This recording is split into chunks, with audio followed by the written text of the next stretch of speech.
What is up, everybody? Welcome back here for another episode of Dolphins versus the World.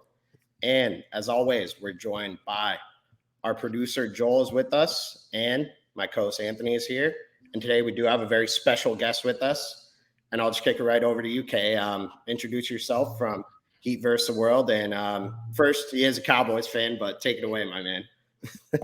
I think you said it, man.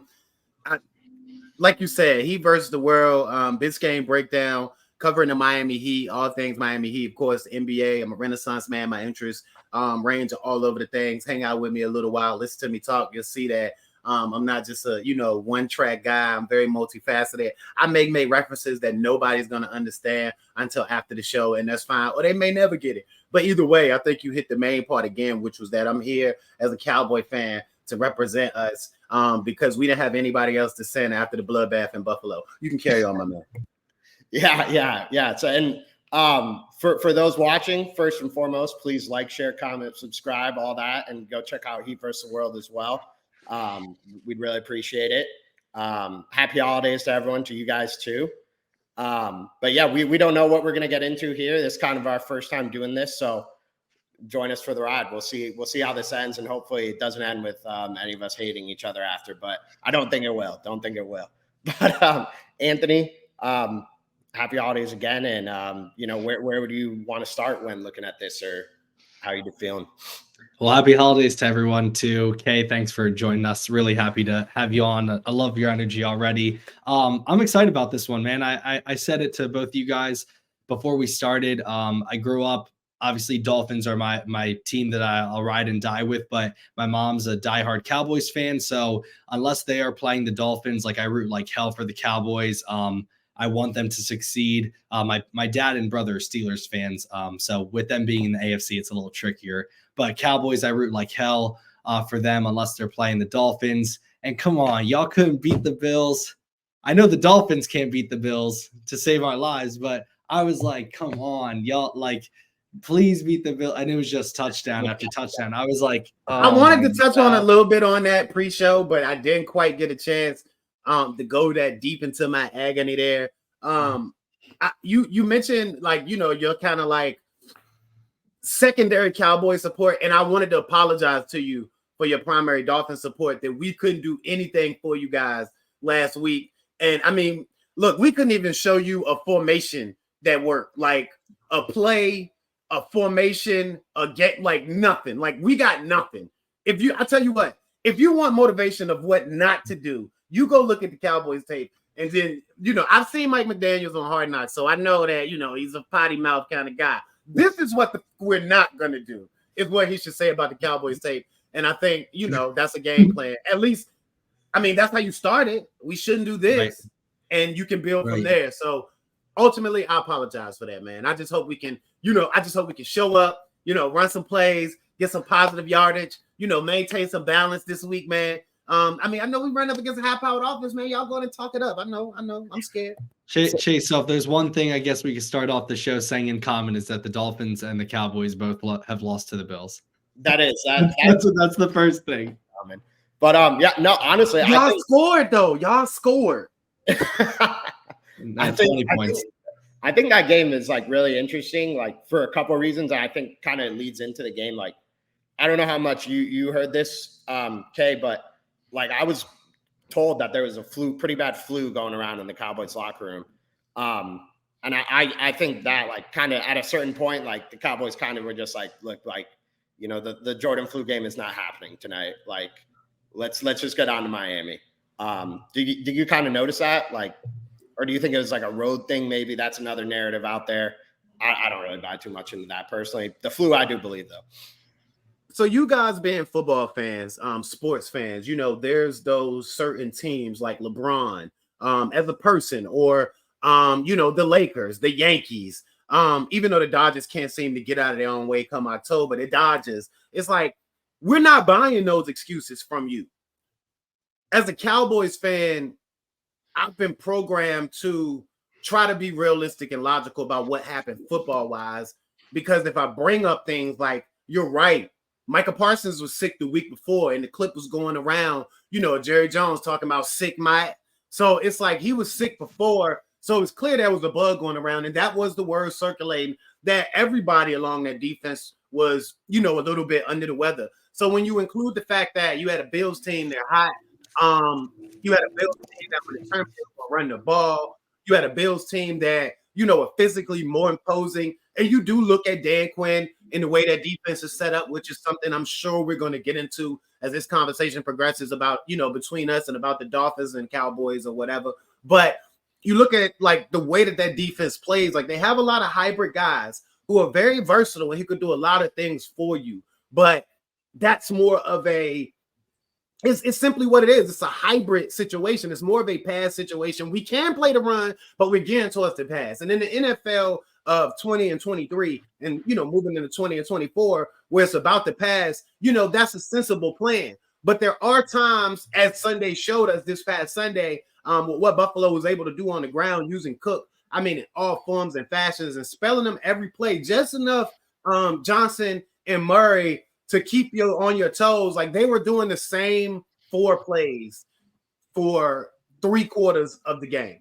Like I got so sick and tired of seeing Cook motion around Allen, counterback stretch off the other side tackle, running right at Micah Parsons or right at whoever the strong side defensive end is. It's just a situation where all of those combinations came into play, and they had the Cowboys number. But I can't be the one to say, oh, they were sick, because then I'm just a Cowboys fan. But you're right. Yeah. I think it's interesting. Honestly, like I just expect them to look a lot sharper this week, me personally. So that's the first and foremost the thing I'm looking at. Secondly, with this game, like the injuries, I think that's like where we should start, and then we'll get into the game itself. But like I think with both injury reports, if you want to try to pull that up real quick, Anthony. Yeah. But like it got a lot better for the Dolphins here today. Like it looks like most of the guys who are going to be able to play are going to play, which I assume, but you never know. Like when you see that Wednesday injury report and everyone's do not practice, it's scary. But same thing with the Cowboys. Like if Zach Martin's out, along with Smith, like it's going to be tough for them. Like, and then same with the Dolphins. If Javon Holland was out, Xavier Howard, Tyreek Hill, like I wouldn't expect them to be up to the level they normally are. So I think injuries are huge in this game. And honestly, if you don't think that, I think you're a little crazy. But what about you, Anthony? What do you kind of think when looking at the injury report? Yeah, man, I mean, we know as Dolphin fans, I don't need to really beat a dead horse there. I mean, we make Tiny Tim look healthy. We're just I have a theory. I don't know if it's true, but I have a theory when it comes to Shanahan coaching tree, that style. I think people are blaming it on the trainers. We have a lot of the same trainers here as we had when Flo was here. If you don't know about the Shanahan tree, they very much believe in 11-on-11 being the core of their practices. They don't do much 7-on-7, which is kind of why you see those type of teams able to execute a lot of the motions without the pre-snap penalties. They practice it religiously, 11-on-11. But I think with that, you factor in that you can't hit as much in the offseason. So I think it's just a pairing. This is just a theory that when you factor in, hey, we're going 11-on-11 all the time, like we're hitting as much as we can in today's NFL where guys are faster. They demand a lot more of you physically. I think guys are just getting beat up. But I mean, our offensive line, I think that's really, regardless of where you guys want to lead it as far as when the Cowboys have the ball or when the Dolphins have the ball. But I mean, I know the Cowboys are dealing with some injuries. Tyron Smith is doubtful. Zach Martin, I think he'll probably go, based off the things I've seen. Hopefully, obviously the Cowboys will definitely want him on the field because understandably so, they're a better team. But the Dolphins, I mean, we're talking about Tyron Smith, who if he makes it through a whole game, that's a win. Our left guard, we're on our third string left guard. We lost Connor Williams for the year. So Liam Eichenberg, who's injured right now, will start. We're on our backup right guard. And then Austin Jackson, I'm hearing speculation that he might just be like an emergency right tackle, that he might not even play. And it might be Kendall Lamb out there. So injuries, and I hear this all the time from people. I hear every team deals with injuries. And I understand, like every team deals with injuries. But I I mean, God, I look at this Dolphins team and it's like, I mean, look at our injury. You know what I mean? Like, it's just crazy. I understand maybe weeks in and weeks out, you might have 1 or 2 injuries. Javon's missed like 4 weeks now. And I just feel like there's so many injuries really for both teams. So I really wish we could watch this game where both teams are at full strength just going for it, because I think, in my opinion, this is probably one of the matchups of the year, just when you talk about the brand of the team, the offenses, the entertainment value. So it's a shame that injuries are kind of minimizing it a little bit. Yeah, and I could tell you this, like I'll be at the game. And the last time the Cowboys came to town, like they're a great fan base. Like they travel everywhere. There's Cowboys fans wherever you go. So I expect it, honestly, even though it's Christmas Eve, like I think a lot of Cowboys fans probably visiting family. Like, so I think it's probably going to be like absolute minimum 70% Dolphins fans, 30% Cowboys. I wouldn't be shocked if it's all the way up to like 60, 40, even a bit higher. Could be. Yeah. So it's going to be an awesome, like, just game to be at. The weather is going to be beautiful. Like, this is, like you said, I think one of the best matchups of the whole season. And the stakes are there too. Like the Cowboys need to keep winning to keep pace with the division. It's tough when the Eagles play the Giants twice. But yeah, and then same thing with the Dolphins. Everyone knows the stories. I think the general census of this being like the fraud bowl is just crazy stupid. Don't be shocked if the Cardinals beat the Eagles. That's all I'm gonna say. Y'all can laugh all you want. I mean, everyone laughed when the Cowboys played the Cardinals too. And unfortunately we had to watch, and I live in Arizona, and I was so mad that day. I was like, y'all, come on, let's beat the Cardinals now. But that's all I'm gonna say. Don't be shocked if the Cowboys. The Giants twice being a divisional rival isn't as easy as it seems on the surface. Nope. I'll say that as well.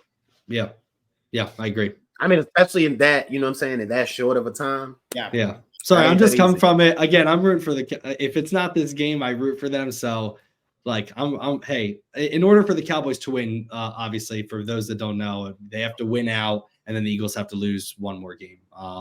There is a little trickeration with that. Like, if you go strength of schedule, it's about wins and all of that. But there could be some things that happens where you go to the next tiebreaker down where it's not necessarily about winning out. But that's the easiest way for it to happen. Easiest way. You just want to be simple, right? Yeah. So obviously this game, as far as stakes, the Dolphins, like you were saying earlier, Chase, like obviously for the Cowboys, we know they have to win out. So this is a high stakes for them. I've seen some people say that they don't think it's as high stakes for the Cowboys because they understand that like the Eagles are going to win out. I don't agree with that at all. I think they're going to try to win out. At least that's if it were the Dolphins, I would assume that. And the Dolphins, that would have been the sentiment before Monday, but of course, watching them lose to the Seahawks makes you think, well, like exactly. And didn't mean to cut you off, boss. My bad. No. I agree, and I think with the Dolphins too. So that's why I think this game is so intriguing, and why I'm excited to watch it, because I think you have two teams maybe for different reasons. One is in the lead barely. With the Dolphins, because you look at the strength of schedule, and the other team isn't in the lead. And I think for two different reasons, you're going to have two teams that desperately want to win this game to either get closer to winning the division or to hold on to the division. Yeah. And then, let's just get into it here. I mean, I'll kind of start. I think the main when you look at this first, you got to look at the Dolphins offense versus the Cowboys defense. Just because, like we were saying, the Dolphins offense is electric. It's one of the more entertaining offenses, if not the most entertaining this year. And hopefully they can get the guys back that they need. But I think either way, this offense, like, it's going to have a tough day. Just because they're going to be able to generate pressure, I think, on Tua with the state of the O-line. And I think this is just kind of be a lower scoring game in general. To be honest with you, like, as we'll get in later, I think our defense again is just still underrated somehow, but more so, like, I think the Cowboys are going to have to get creative here because they play a lot of man coverage. And if they do that, like, I think we could all agree that this is not going to go well for them. Deron Bland is amazing. but he's going to cheat and try to get some pick sixes. And fair be him, like he may get an interception or he's going to get toast and it's going to be a touchdown for Tyreek Hill. Like that's like what makes this so interesting. But I think that I'd expect the Cowboys to come up with a good game plan for this. Like we said, they know what's on the line. How do you feel you would go about stopping this Dolphins defense here, Kay? And then we'll get your thoughts, Anthony. Or I'm sorry, Dolphins offense. Yeah, overall, just to kind of, just the best way for me to say it to answer the question, but to get a few things out. For me, you're right. I'm not going to, let's just say that. You're right. But I look at it in this terms. You all mentioned the spottiness along the offensive line. I think that for the Cowboys, that's going to present an opportunity for them to be a little more effective against the run than they were against for the most part, fully healthy and deployed Bills front, who were taking advantage of an under-the-weather Cowboys bunch, an undersized Cowboys bunch, a bunch that Dan Quinn mentioned several days after the game, Monday or Tuesday, that they weren't up to par on their ball hawking or tackling skills. So I think you're definitely going to get a more focused bunch in that. I'm not going to say depleted, but the spottiness of you all's offensive line, self-admitted here and otherwise through other, pundits and sources or whatever, that's going to allow them to take advantage of that. So this is my thing. If you can't get the run game going, which I'm not saying you can't because you have great backs. And even if your offensive line isn't the best or as healthy, when you have great guys running behind them, they can account for some of that with their ability. So, if you have Mostert healthy, if, A-Chain is running the rock. I pronounced that right, A-Chain, right? That's how you want to pronounce? You want to A-Chain. Yeah, A-Chain. Okay, right. That's why I asked you guys. I've heard, several things. People still call them what they want. Yeah. So A-Chain running the rock, those guys like that. I still believe that they could get some things going, but I believe that the spottiness of the offensive line will allow that undersized, however, very multiple, very fast, very mobile defense to get active enough to stop the run and create some havoc in that pass game, as you both have mentioned. Now, I will say this about DaRon Bland. He's not a risk it corner. Like, he's not a guy making plays because he's jumping routes. Like, that's what makes it crazy. He's the guy that's making plays because he's reading it, and he's quick enough to read it, see it, and get there. Like, so I hear you. And Tyreek is a freak. So let's just be honest. He's a freak. You don't have to make the big mistake, like the jump in. You don't have to do that with him. You could be reading it and your read be a second off, and that's enough. And he out. So I'm not saying that what you're saying can't happen, which is why I started all this off saying y'all are right or you're right. You know what I mean? Just in totality, what you're saying about your offensive line, your skill players, your ability to be a very explosive offense. But it's just certain factors that I believe could counter that. And I don't think it'll be as low scoring as you think it'll be. I'm not saying either team or both teams are going to crack 30, but I think both teams will be well over 20, 21. Yeah, that the offensive line to me is where this matchup is going to be so interesting to me because to me, I'm not saying they're the same defense, but a lot of what I see when I watch the Cowboys reminds me of what I used to see with Brian Flores when he was here, which is a team that if you're not on your P's and Q's and you're just allowing them to be overly aggressive and get after you, I think the Cowboys defense has potential to take over a game more. You got to win on first downs. You have to, because your offense has to win on first downs. Right. The thing to me, and I'm going to, in both the offense and the defense, when I talk about it, I want to come at it from both perspectives of if I was a Dolphins fan, what I would think they would do or what I'd be worried about. And as a Cowboys fan, even though I'm going to root for the Dolphins to win this game, what I would think. So I'm going to try to do both.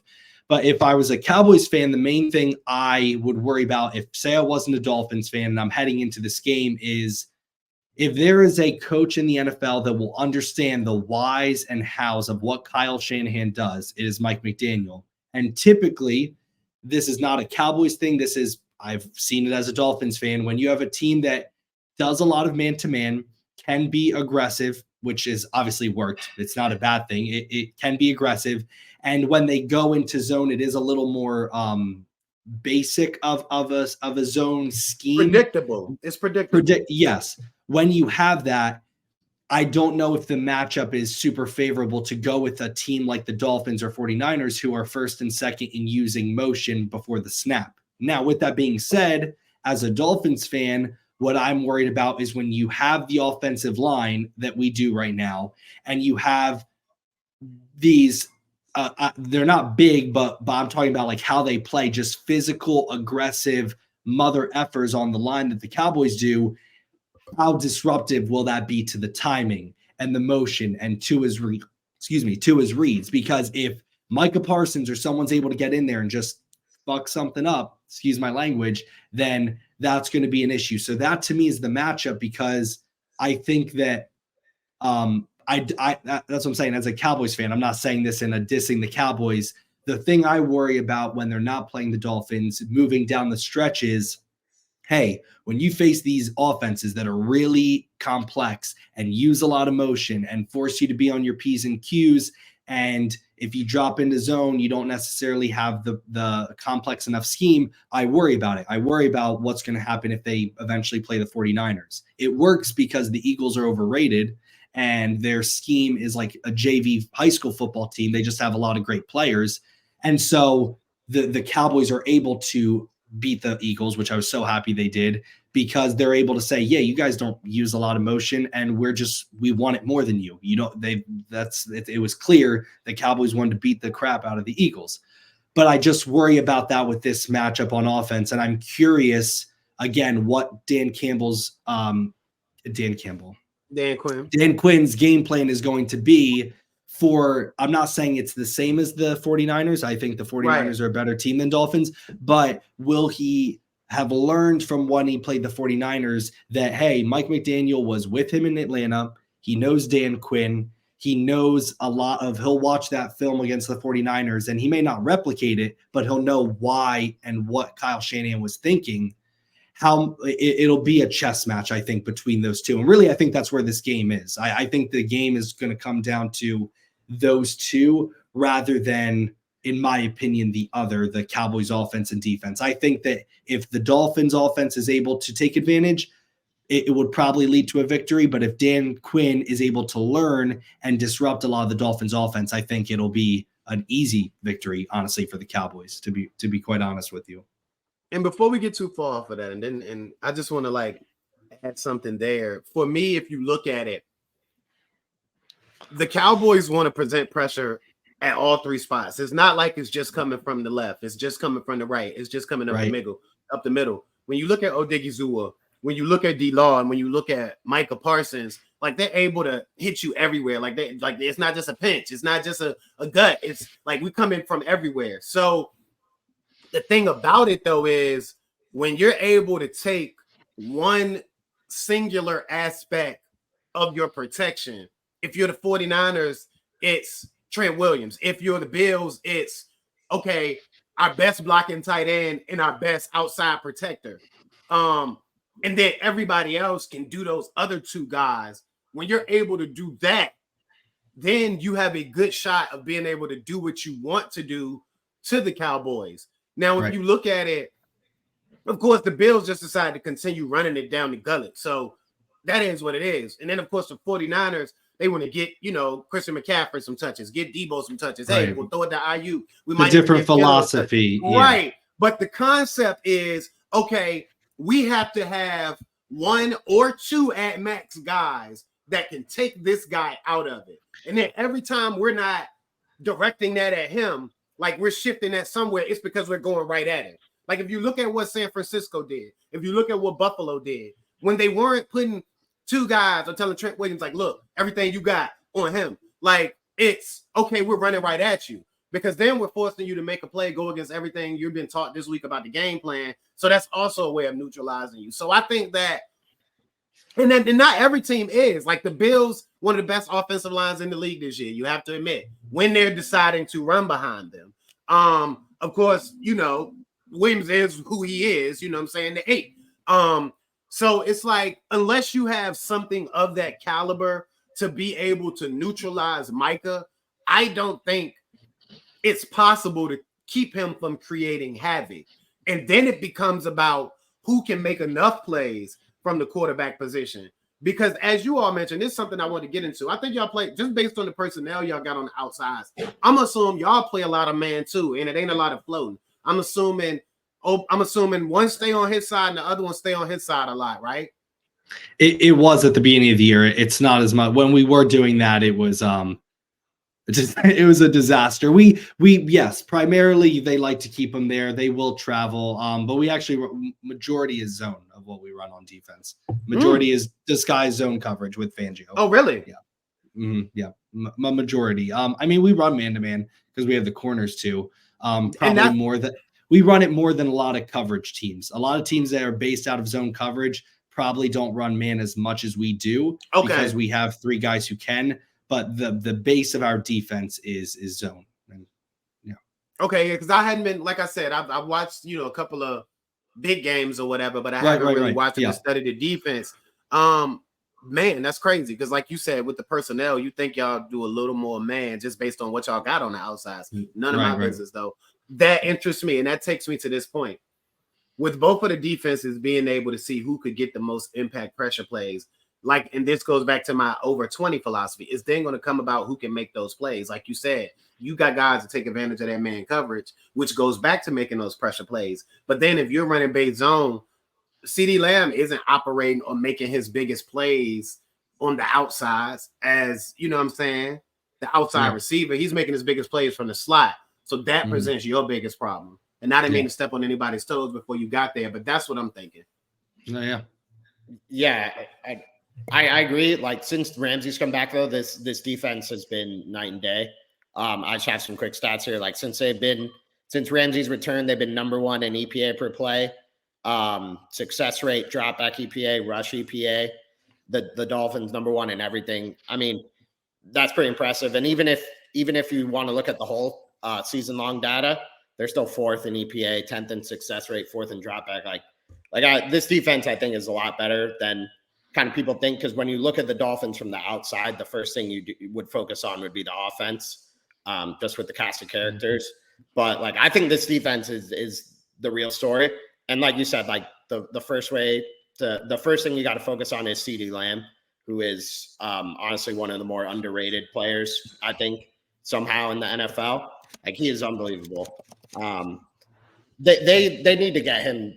I'm sure this could go off on a tangent, but they just need to get him a better number 2. I feel like every Cowboys fan probably thinks that, but yeah, over the middle of the field, that I think, like you said, is where he does his work. That's why I think Javon Holland playing is going to be very key. If he's out, I would not be surprised.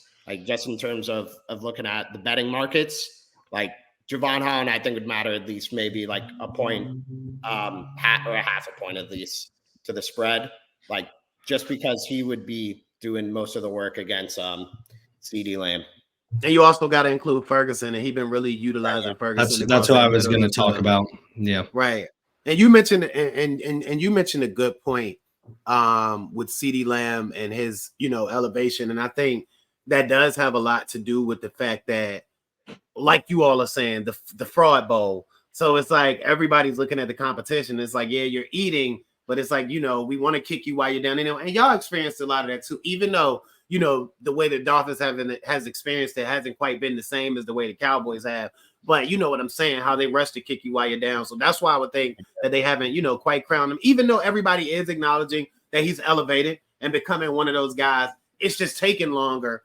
And that's strange. Now, to touch really quickly on the number 2 receiver thing, that's a weird one to me, man, because I agree again. If he had a guy that was, when you look at, everybody's not going to be T. Higgins. Everybody's not going to be, I'm having a brain fart. Number 2 out there in LA, the Chargers. Who's the number? He's hurt. Mike Williams, Keenan Mike Allen. Williams. Everybody's not right. But what I'm saying is, you got to have a guy that does something supremely well. What the Cowboys have at number 2 is 2 guys that can do a little bit of everything, but do nothing elite. At Brandon Cook's size, if he was a little bigger, then he could be elite at something, but he's only 5'6", 5'7", 5'8" at max. Then you have Michael Gallup, who can run deep drags and run straight aheads, but they're not elite at that, but you still have the size and the speed. So, I mean, it's really just an interesting situation when you start talking about the Cowboys number 2. But I agree with everything you said, man. Just based on the fact that they're running a lot of zone defense, it's going to take something to actually, counter what CeeDee Lamb and what Ferguson going to be able to do in the middle.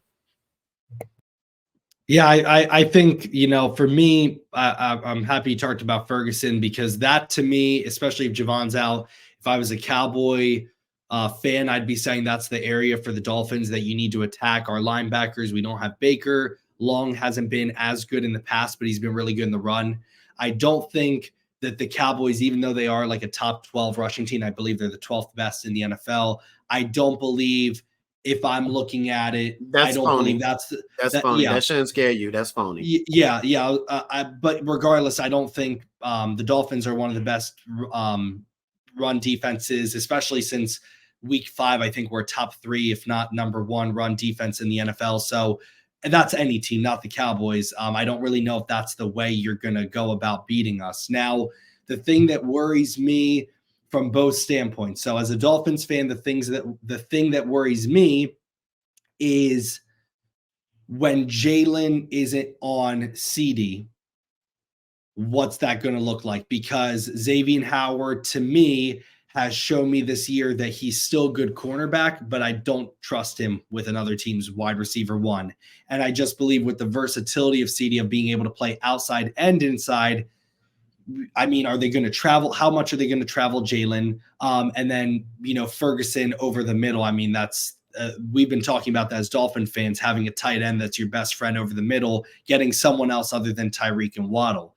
Now, as a Cowboys fan, the main thing I would be worried about is that I believe, and correct me if I'm wrong, but from the games I watch, the way I would describe the Cowboys offense is schematically similar to the defense, aggressive, very aggressive, but not necessarily, maybe the defense is more complex than the offense, but the offense to me is not necessarily as complex or innovative as maybe some other offenses that we've seen, like the Dolphins, like the Niners, like the Rams, but they are very aggressive and they will take their shots. And I think really the key difference between this year's Cowboys and last year's, and why Cowboys fans should be more optimistic, is the turnover differences. Dak is taking care of the football. He's playing better football. I know what happened with the Bills, but we're going to ignore, let's just focus on this game. That wasn't on him. That wasn't totally on him. Right. No, exactly. Which is something, and I hate it when this happens on pods. Like, y'all said something, and I'm going to get to that after you speak.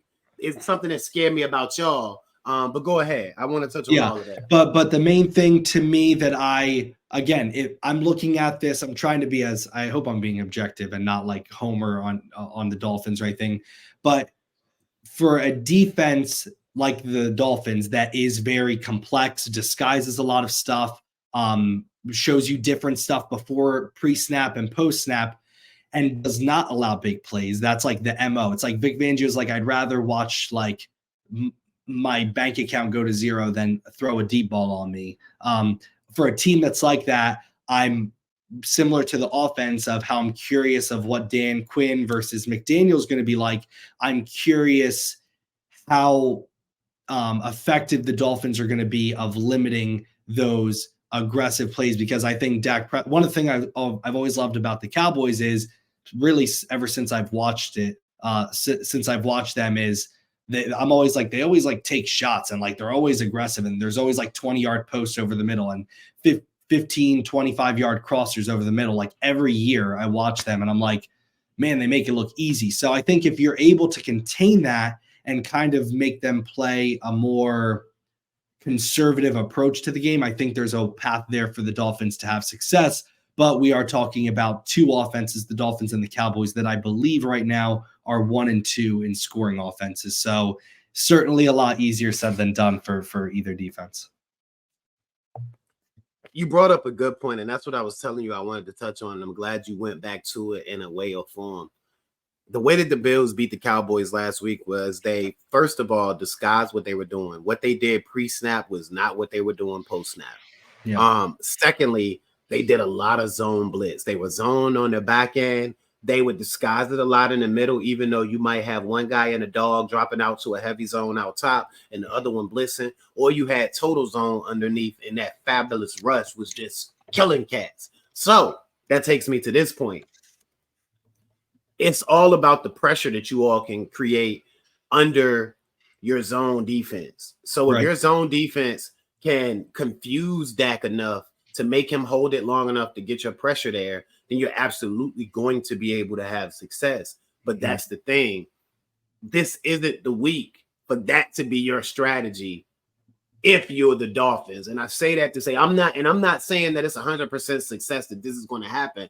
All I'm saying is after seeing that and being bludgeoned by it against Buffalo, right, that has been all you've been thinking about all week. Okay, when they disguise the zone on me, when they drop back out into this coverage, when they show me this look pre-snap, but give me this look post-snap. Okay, when they bring it, like, how do I beat that? Because obviously I need to work on that. So if that's also your strategy, then I will say this is the week where, he's probably going to, be his best against it. So you have both sides of that working. Yeah, Chase, if you don't mind real quick, because I know you haven't spoken in a little bit, I just had a question. Well, first, in regards to what you said, I agree. I think, Chase, and you confirm, like, when you talk to, because, again, I know you don't watch K as much Dolphins football, understandably so, just like we aren't watching as much, even though I watch a majority of it. I'm not in it like you are. But our team is more so, I mean, we blitz, we do. I remember there was one time we did a cover zero blitz, and it was like watching like Spider-Man No Way Home. It was like a crossover of like Brian Flores and Vic Fangio. I was like, yo, what is this? We don't blitz as much. We try to get home as much as we can with 4. And that leads me to my next question with Terrence Steele. I think arguably overall as a pseudo cow or like a small Cowboys fan, I would say he's not having nearly as good of a season as I would have wanted him to have, especially given that he just got paid. And with Tyron Smith being out, how do you feel as a Cowboys fan with those guys and then possibly moving around, which we've seen? I mean, musical chairs on our offensive line is the story of our season. But how do you feel with the guys coming up and stepping up against a guy like Bradley Chubb, who just had, AFC Defensive Player of the Week and has been playing better, and a guy like Van Ginkel, who maybe is not as much of a household name, but still can play good football on a weekly basis? Like, how do you feel? What's your confidence with your offensive line? I think we talked plenty about ours, but like, you're heading into the game, if you're like, hey, we're rushing 4 or 5 max, bringing pressure a lot up the middle, how do you feel about your guys' ability to protect against that stuff? Martin is key. And there was a lot of talk, right after the game, right? Even, a little chatter early that it might have been a knee. But then, of course, everybody cleared that up and said it was the thigh, the quad area. So I'm glad to see that, which is a little bit more, manageable than the knee. So we've honestly, with Steele, Terrence Steele is kind of hit or miss. Like he's gonna everybody on the Cowboys is gonna commit penalties, which is something we definitely have to clean up too. It's been an issue for the last couple of seasons. So you're gonna have those penalties. And he's gonna get beat once or twice. But I think if he can minimize that enough that it isn't on the plays that absolutely kill you, the 3rd and 8 that you need to get in the scoring position, or the 3rd and 8 you need in a big first down to actually give yourself a chance to put points on the board. I think that he's gonna be fine there as long as we have Martin in the middle. Now, if we don't have Tyron Smith or Martin, I think that's a really big problem, because what you're doing now is you're looking at like that whole thing I presented on the defensive line where we're attacking you at every area, the middle and both sides. Now you're looking at potential holes in multiple sides of your line. So like I said, if Martin plays, it's okay with Steele, because I've come to expect that he's going to have a couple of gaps. And of course, you're hoping he improves, but you have to take that for what it is, because he isn't a total sponge out there. But if neither Martin nor Tyron Smith plays, then we are going to find ourselves in a bit of trouble, especially with guys like you said, Chubb on the outside, and then looking at the zone and disguising. It's like when you're talking about a zone in the first place, they give you another half a second. When you're talking about a team that's going to give you a pre-snap and a post-snap look, that's another half a second. So you got to include for almost an extra second that's not there with your pass rush. So we're going to see, man. I didn't know that Tyron wasn't planning on playing until I report, but just based on all of that whole situation, I'm glad that at least Martin's going to, give it a go. Yeah. Yeah. And kind of just to pivot here, like I think this game is so interesting because I can see anything happening in this. Like I could see it being a Cowboys blowout, I could see it being a Dolphins blowout, a close game either way. I think that just kind of speaks to the season of that this has been for the NFL. Like it's just such a weird year. And then at this point, like what do you really need to do here if you're both these teams? Like I think the biggest key is going to be the coaching staffs just calling a clean game. We've seen, it's no secret, Mike McCarthy isn't the sharpest tool in the shed. And I think Mike McDaniel is going to have to like really. I'm starting to have some questions for Mike McDaniel, honestly.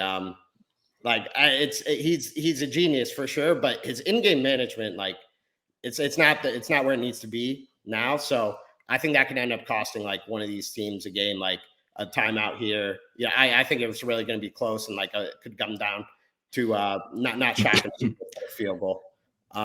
But yeah, I mean, well, both teams are going to have to deal with the narrative. Regardless, someone's going to win unless it's watch it be a tie. Watch us do all this. I mean, both guys have to get out of their own way and stop trying to be the smartest guy in the room.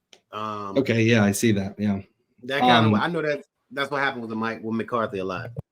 Yeah. Well, the thing, I mean, I was last year when they got rid of Kellen Moore and they kept like, I don't know, Mike McCarthy was just like, we're gonna run more and throw less. Like that was before the season, and I was like, you sound like a caveman. Like, again, I'm letting you know how because I pay attention to all their stuff, and I'm like, I don't know, like Mike McCarthy stuff, like it's very aggressive. And honestly, like how can you knock him if they're 10-4? You know, that's on the head coach too. But again, I think that's really going to be the key to this game. I think talent-wise, obviously both teams are dealing with injuries, but the Cowboys, since I've been watching, they always draft well, they always develop well, they have good players.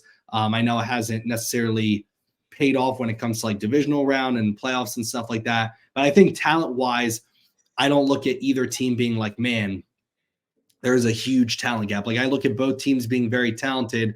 I think at the end of the day, it's just going to come down to avoiding mistakes for both teams. And you say that every week with any team. And then coaching, if either side is doing, stupid shit, then the teams are too talented for you to overcome that, right? If the Dolphins are doing dumb crap, the Cowboys are too talented for you. This isn't the Jets, right? You're not going to be lucky enough for them to not score any points in the game and have 50 tries in the red zone to get a touchdown, right? So that's where I can see. I don't think either team will get blown out, in my opinion. I see it really being within a touchdown game regardless. But to me, again, where it's going to come down to it is which team can avoid just making those mental errors, whether it's not necessarily turnovers, but again, mental errors in coverage, whatever it is, which team can avoid doing that. Because I think that I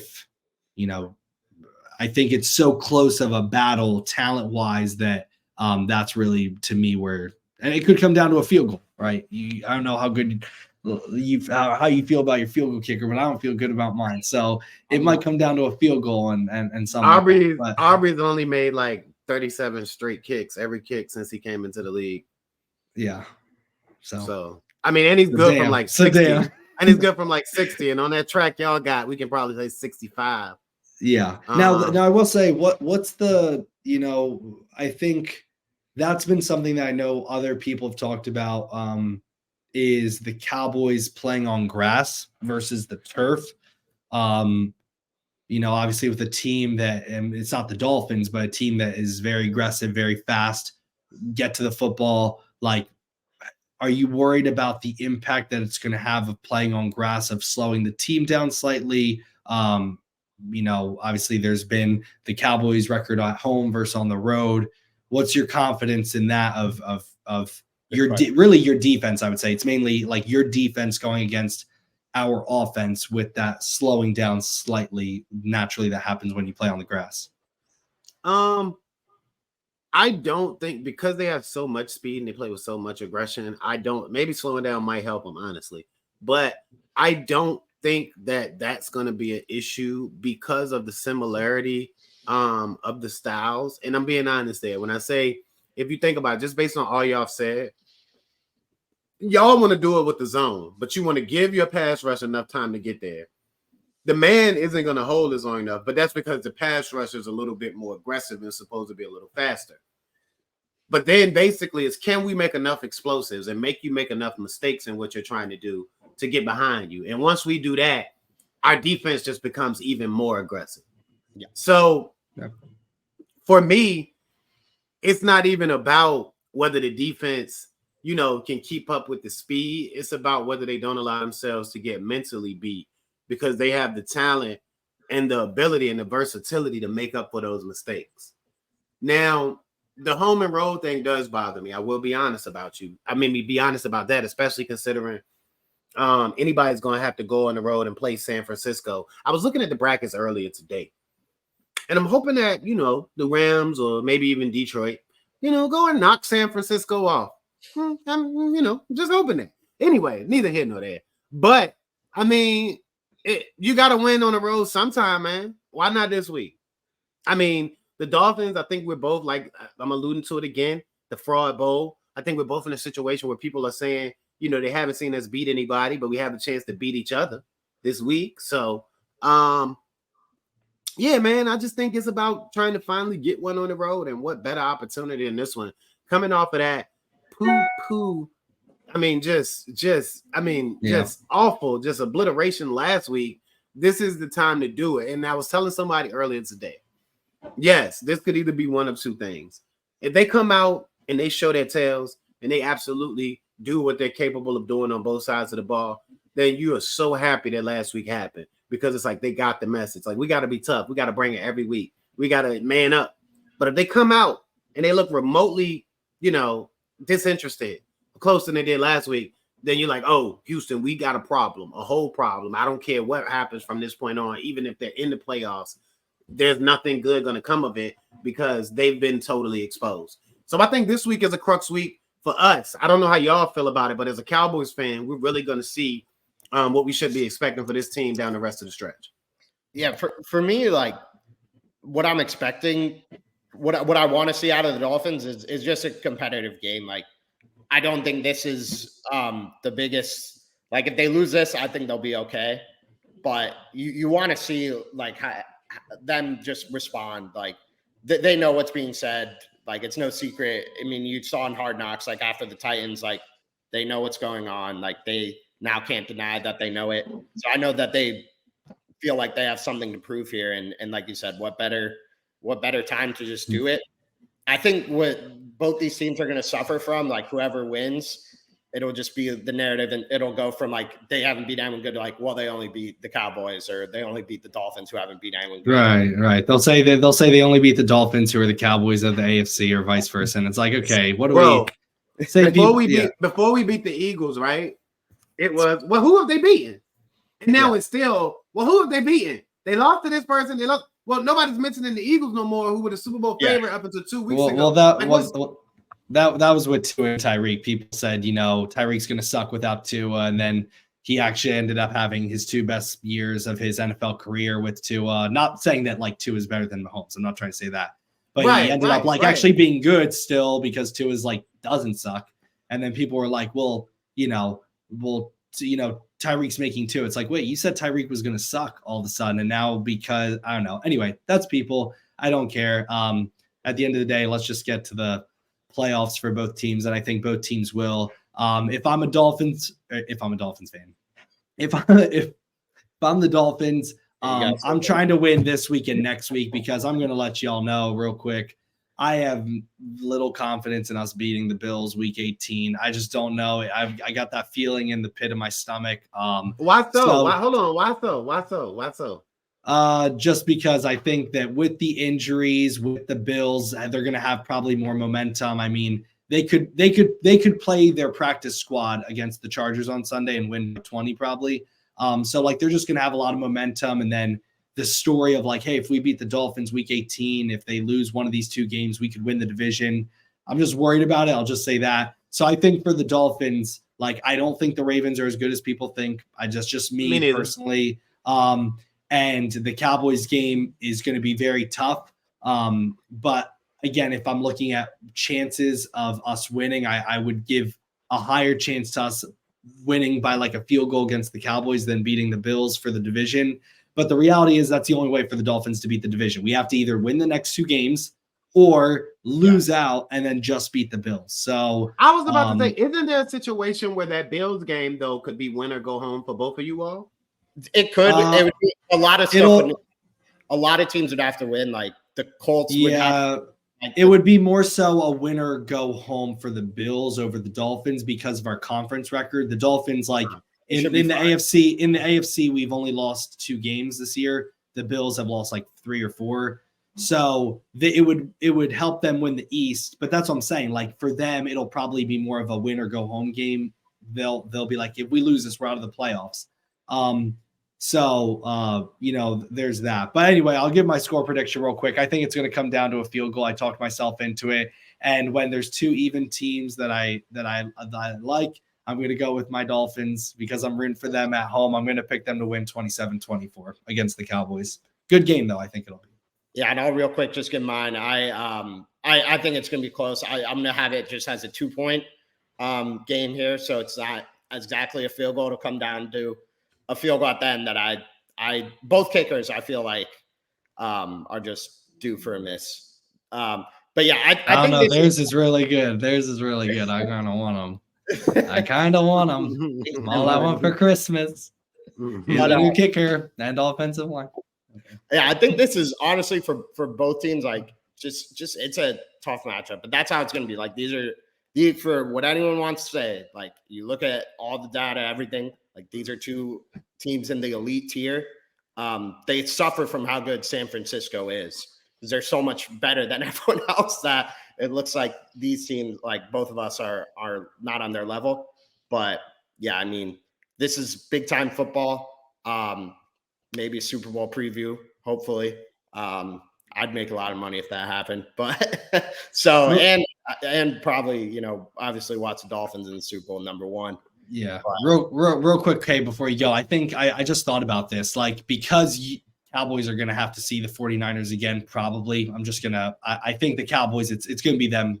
And I think they're able to beat the Lions, the Eagles. We saw that. Like, I don't think Cowboys are going to play Eagles anywhere and be intimidated anymore at all. I wouldn't be.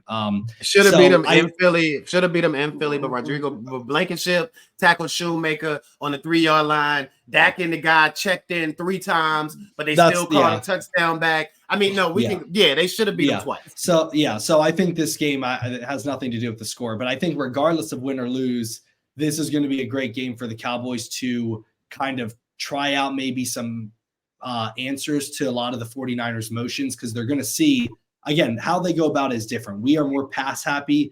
49ers, like with that offensive line and Debo, who's basically a running back, and Christian McCaffrey, theirs is more through the run game, but you're going to see a lot of motions. So I think as a Cowboys fan after Sunday, this is going to be a good game for them to kind of, I mean, when was the last time they've been able to play a team that is very similar with all the motions and being able to try out and practice it before they play them probably so I think this is going to be a good game for the Cowboys to see a team that use a lot of motion and maybe try to put out some answers to see if, how it feels or how it works.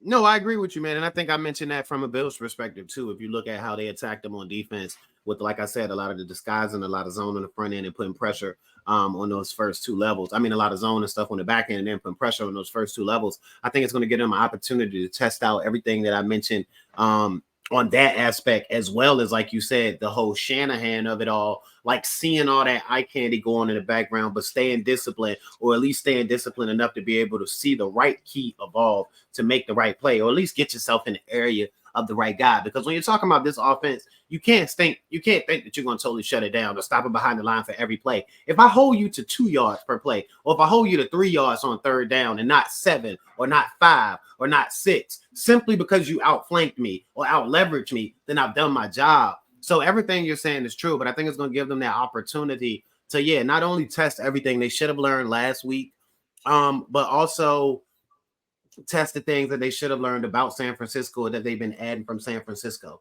And I will say this, to the merit of how they performed, that final touchdown last week wasn't anything on the Cowboys' behalf. But in thinking about figuring something out or seeing something enough that we can say, hey, this is the area we can attack, I think was absolutely important. So I do expect them to be a little more comfortable in seeing it on the other side. Now, you all both gave your score, so I'm going to get mine real quick. I'm going to stick with the theme of about 3 points. I was debating on if I was going to go 6 points. Go 6. Go bold, baby. I love how 6 points is bold. It's like, yeah. Yeah, I think I go 6. Go 6.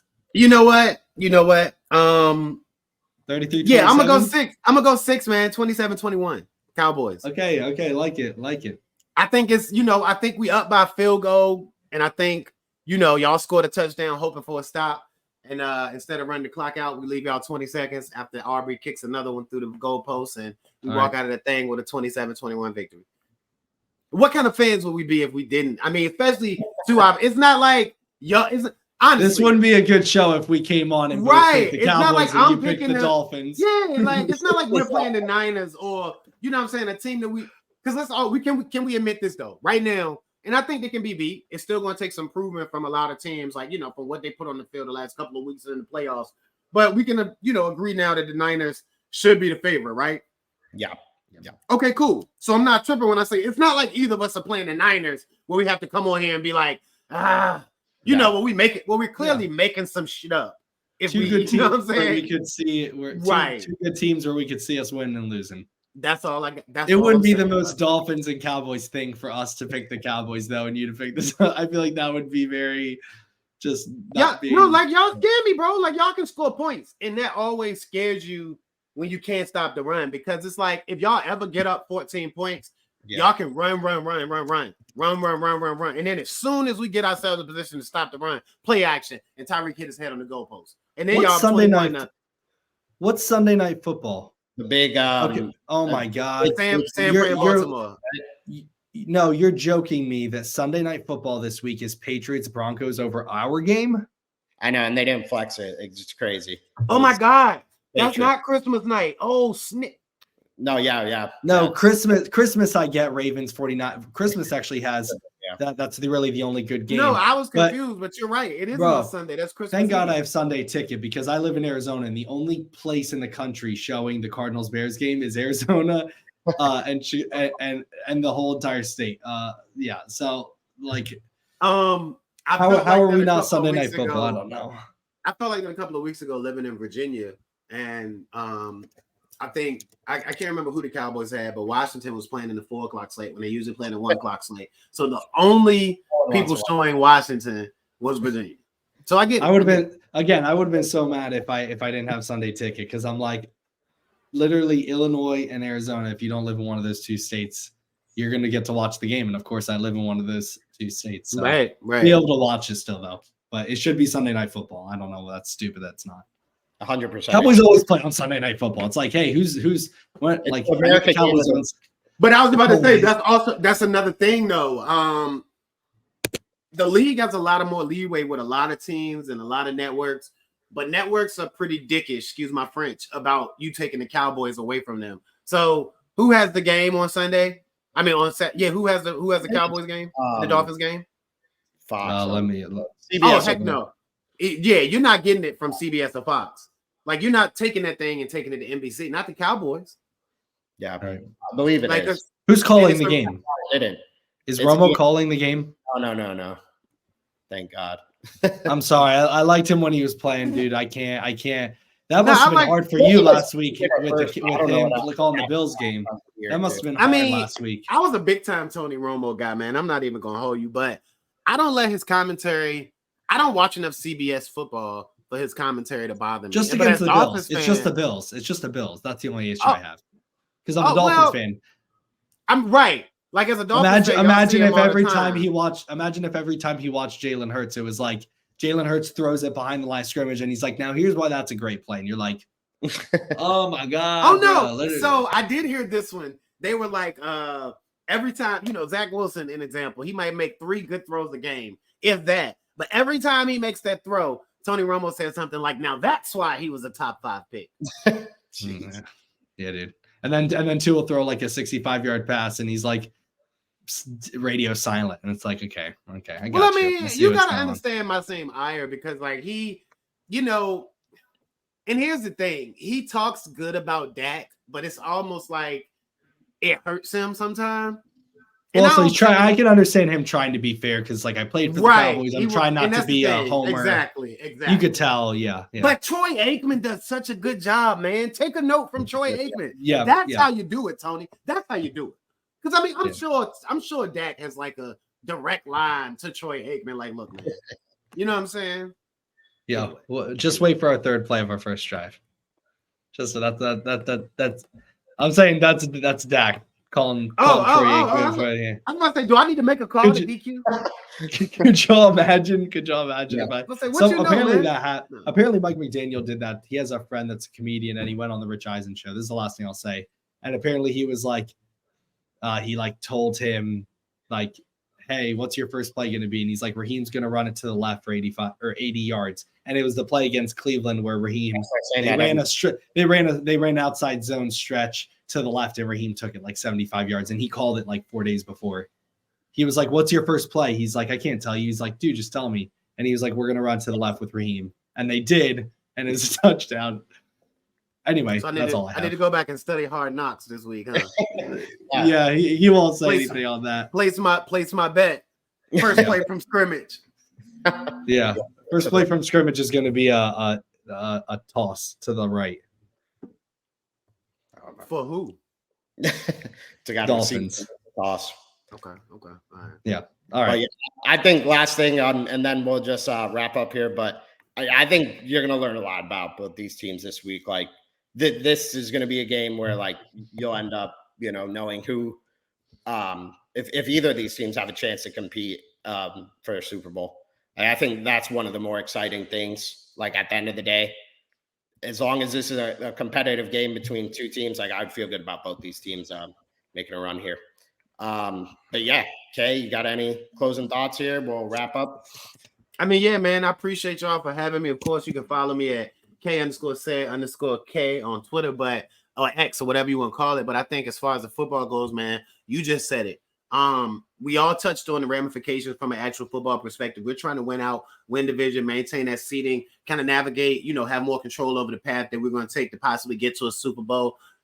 Come on, football Jesus. Anyway, but what I'm saying is, look, anybody that know me know if the Cowboys go to the Super Bowl, I'm going to jail. And if they win it, I'm going twice. Because you're going to bail me out on Super Bowl day, and I'm going back that same day. Anyway, but like said, even if there aren't those results-based ramifications from a divisional where you fall seed-wise from y'all, I think you said it you put it very bluntly and perfectly there. We're going to know all we need to know about both of these teams. However you feel about them going in, based on how this game turns out, we're going to know how serious to take both of these teams. And that's what I love about this game. I have nothing. Go Fins. All right. Well, yeah. Okay. Thank you again for joining us. This was awesome. I had a lot of fun. Yeah. It's nice to have a good, rational, logical conversation here. And I think, if you're watching this at this point, please like, share, comment, subscribe. I think we got some good information, good insight to both fan bases, kind of what we're thinking for this game and for the rest of the year. Thank you, everyone, for watching. And Fins up.